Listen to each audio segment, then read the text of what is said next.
Bago natin simulan ang kwentong ito, shoutout ko muna yung mga bagong warrior members ko na sina Nald Archon Errol, Jovan Banyo, Ronaldo Meneses, Hi I'm Nandi, Lizelle L. Bautista, Rowena Vihandre, at sa nag-renew ng badge na si Colonna Carding. Maraming salamat po sa inyo. Simulan na natin to.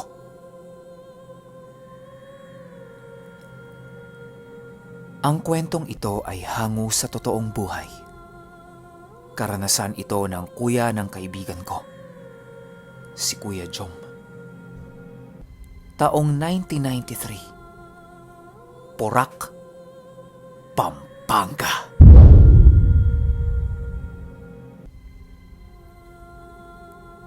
Itong mga panahong ito, kasalukuyang nakatira sila Kuya Jom sa Pampanga.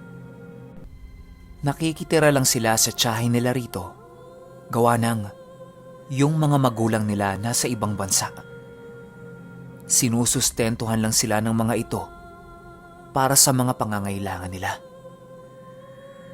Bilang dalawa lang sila nun, sobra-sobra pa ang nakukuha nilang suporta mula sa mga magulang nila, maging sa tinitirhan nilang tiyahin. Kaya itong magkapatid, naging sira ulo yung kabataan nila. Hindi naman kasali yung kaibigan ko, no? Kasi bata pa siya nito eh. Si Kuya Jom talaga. Siya yung tipo na nagkakating sa klase, manginginom, bulakbol, sugarol. Wala eh. Sobra-sobra kasi yung nagiging pera niya. Hindi niya alam kung saan niya gagastusin. Dahil nga marami siyang pera, marami din ang kanyang barkada. Tapos siya yung pinaka-leader. Linggo-linggo meron yan silang tinatambayan na tindahan. Doon kasi sila sa tapat ng tindahan nag-iinuman. Okay lang naman yun sa may-ari kasi malakas talagang uminom tong grupo ni Kuya Jom. Tapos mayat maya pa ang bili nila sa tindahan. Maganda pa nun, hindi sila umuutang. Kaya pinababayaan na lang niya doon. Hindi naman mga maoy paglasing eh. Mga tamang nantitrip lang. Alam naman natin kung anong kasunod ng alak, di ba? Kung hindi man babae, sugal, o droga, matik may partner yang alak. Depende na lang siguro kung ano ang kaya ng budget ninyo. Bilang saktong pang-inom lang naman yung budget ni Kuya Jom, wala silang partner ng alak nila sa mga nabanggit ko. Kaya itong grupo, tamang laugh trip na lang. Tapos kapag lasing na sila, lumalabas na yung pagkamanyakis nila. Hanggang isang hapon, nagsama-sama silang magbabarkada sa isang bahay ng tropa nila. Birthday kasi. Tapos nakapwesto sila nun sa bukas lang na gate. Maliit kasi yung bahay ng tropa nila eh. Walang mapupwestuhan sa loob.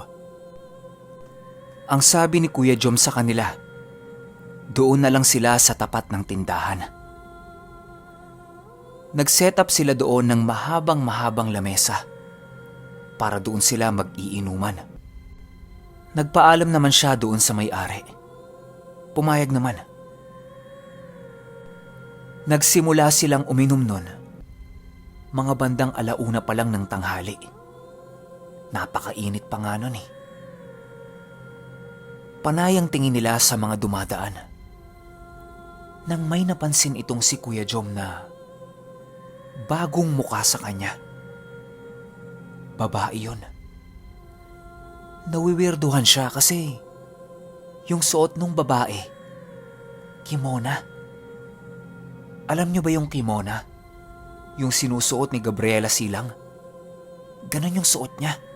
Tapos, lumang-luma na yung kimona, tsaka madumi. Pero yung mukha nung babae, napakaganda. Tapos makinis din yung kutis. Tanong ni Kuya Jom sa tropa niya, sino yun? Bakit ganun yung suot? Tsaka, ang weirdong maglakad. Parang nagmamadali.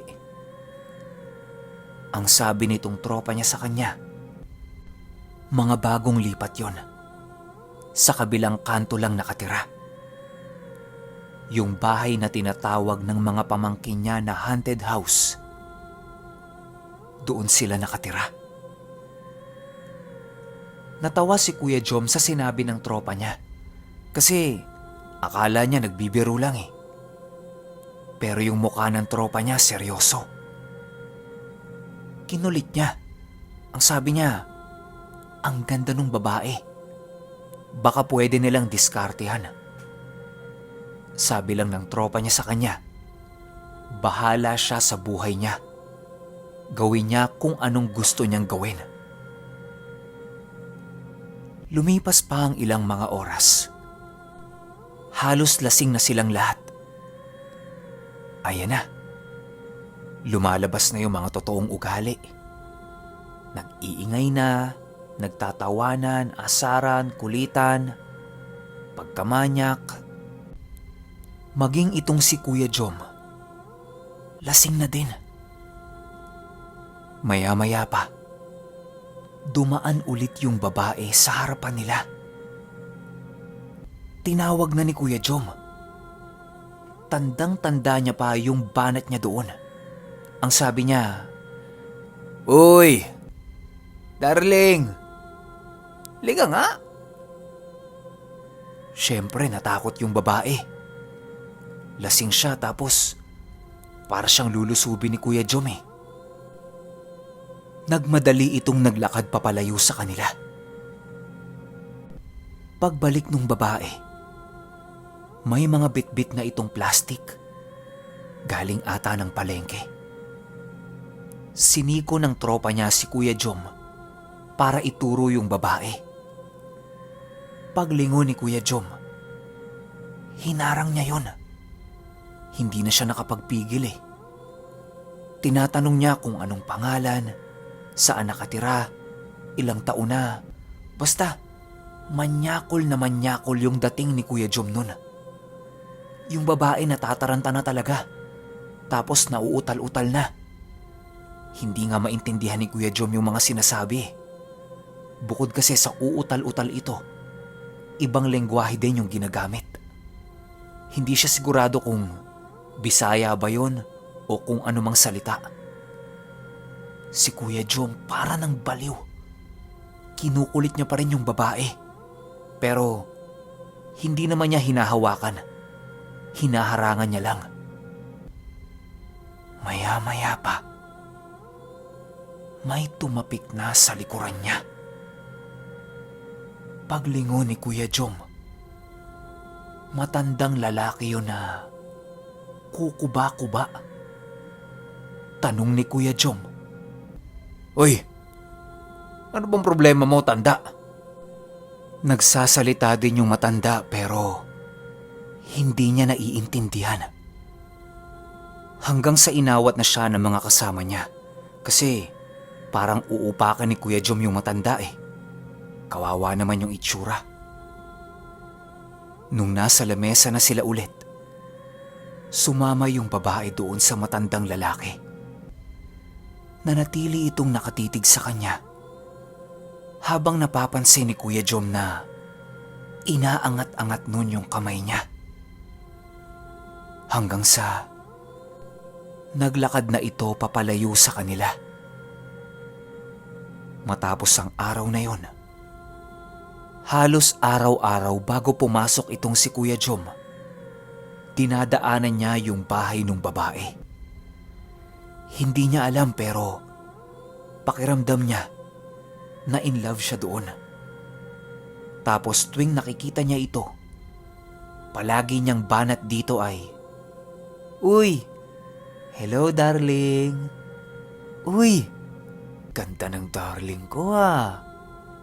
Uy, saan ka pupunta darling?" Hindi naman siya pinapansin ng babae. Pero Hindi talaga tinigilan yon ni Kuya Jom.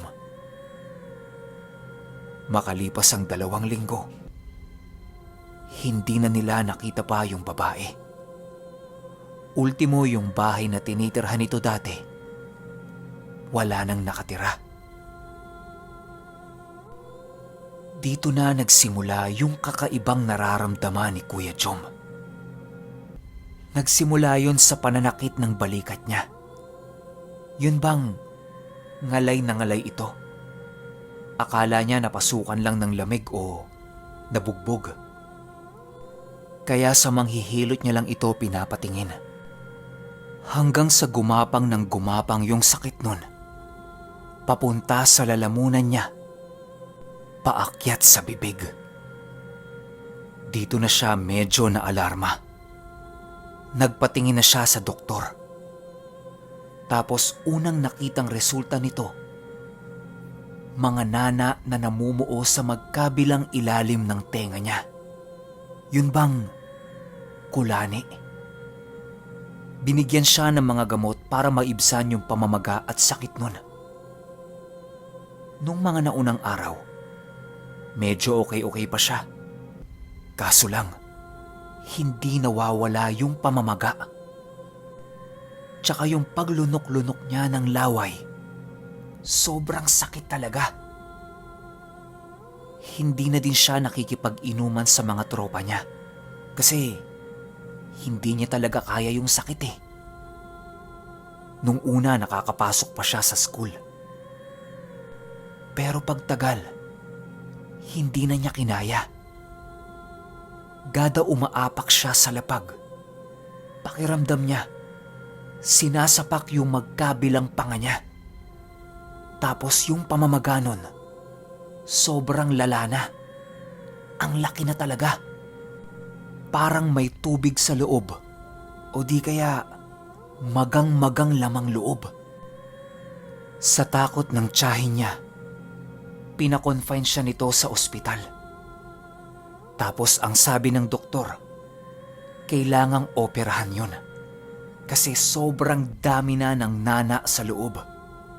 Kapag pumutok yun, pwede siyang maimpeksyon. Hindi naman nagdalawang isip yung pamilya ni Kuya Jom na ipa-opera siya. Matapos ang operasyon, umimpis yung mukha ni Kuya Jom. Bumalik ito sa dati.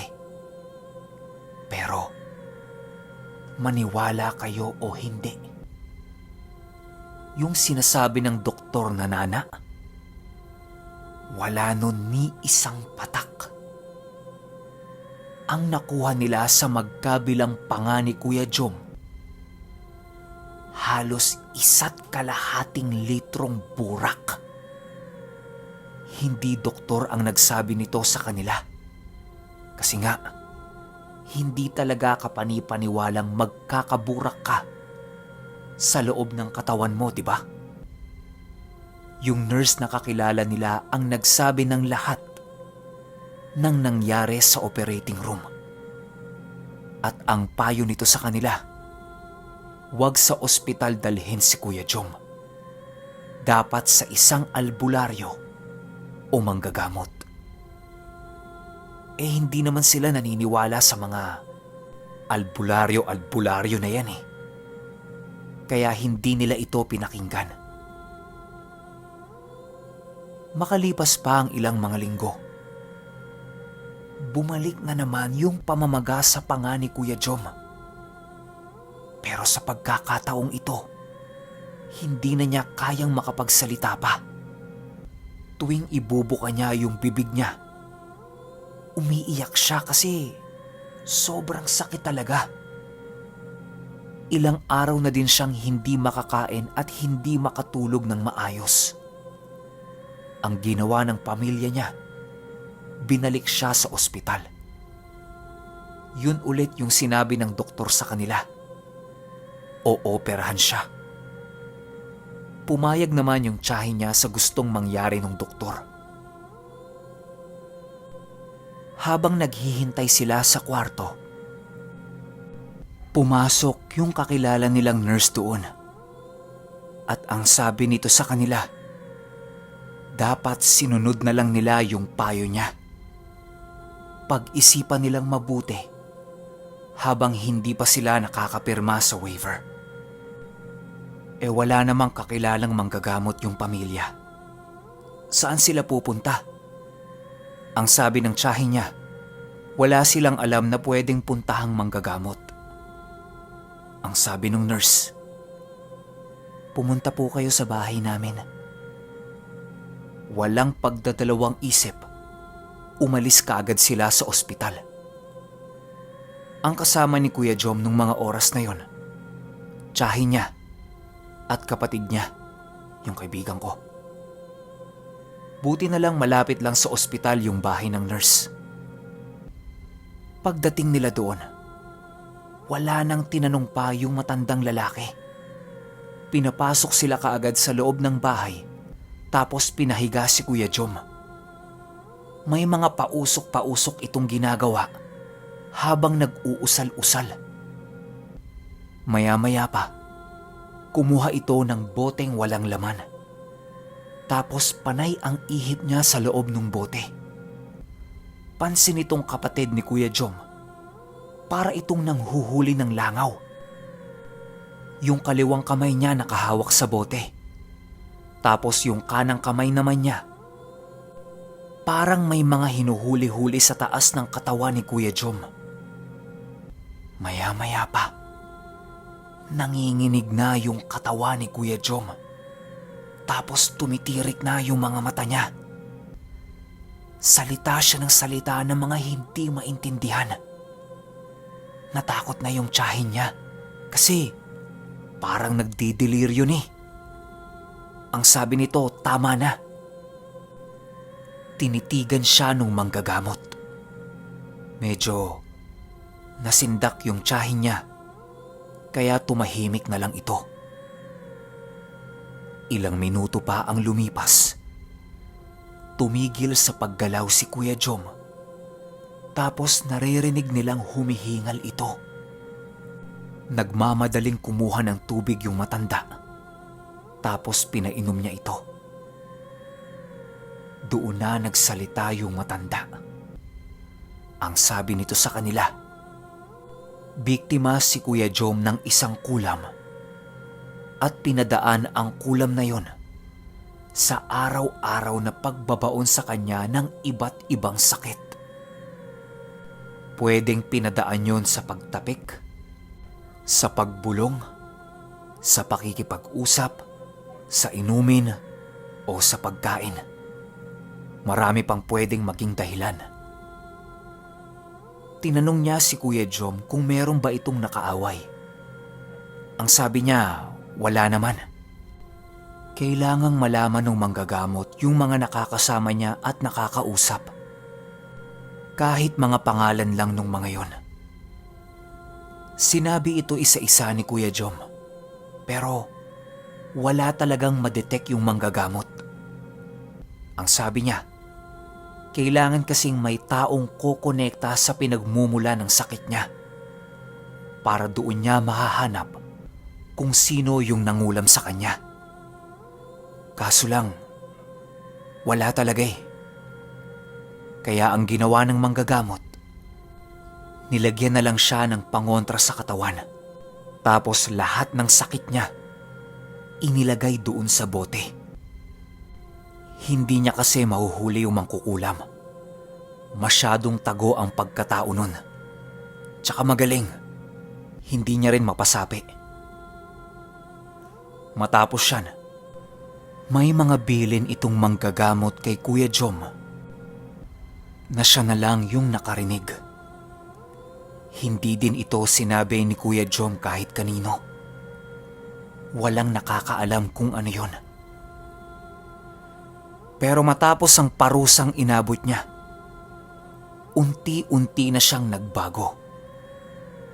Yung dating ginagawa niyang pag-inom linggo-linggo, napalitan niyo ng pagsimba niya linggo-linggo. Hindi nga lang linggo-linggo eh. Parang 3 o 4 na beses din siya kung magsimba. Tapos panay ang balik ni Kuya Jom doon sa manggagamot. Makalipas ang ilang taon, lumipat sila sa Parañaque kasama na ng mga magulang nila. At itong si Kuya Jom, bumukod. Kahit maliit na lang na bahay, ayos lang sa kanya.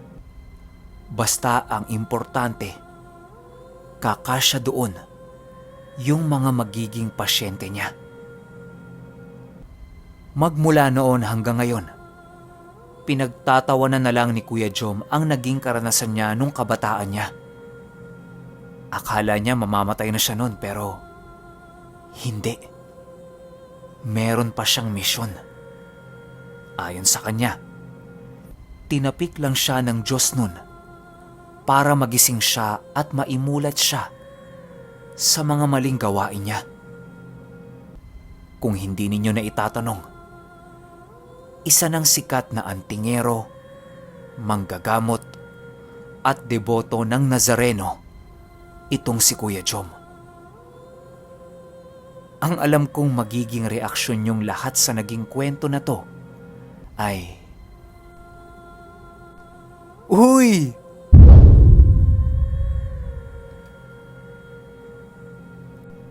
Okay, opinyon ko sa kwento. Ang galing, di ba? Yun bang hindi natin inaasahan sa isang tao na magagawa niya yung isang bagay na imposible. Kasi namarkahan ka agad natin yung ugali niya di ba? Pero yung ending, sobrang galing. Naturuan pa siya nung manggagamot kung papaano manggamot at makatulong sa kapwa. Siguro nga, yun talaga yung daan ng Diyos para ituwid yung baluktot niyang ugali. At saka, yung mangkukulam, ang galing no? Natago niya yung pagkakakilanlan niya. Pero ang alam ko, hindi na siya binawian pa ni Kuya Jom Kasi bukod sa kasalanan naman niya yun, pinagpasa Diyos na lang din ni Kuya ang lahat. Ang sabi niya nga, walang ibang makapangyarihan sa lahat, kundi ang Ama. Alam niya kung anong ginagawa niya, kaya hindi niya ito pangungunahan. Parang sila Johnny lang din, di ba?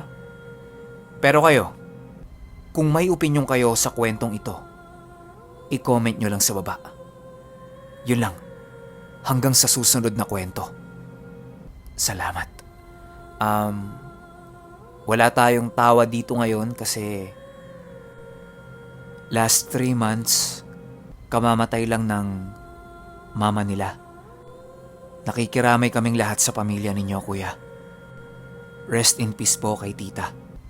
Maraming salamat sa kwento, Kuya Jom.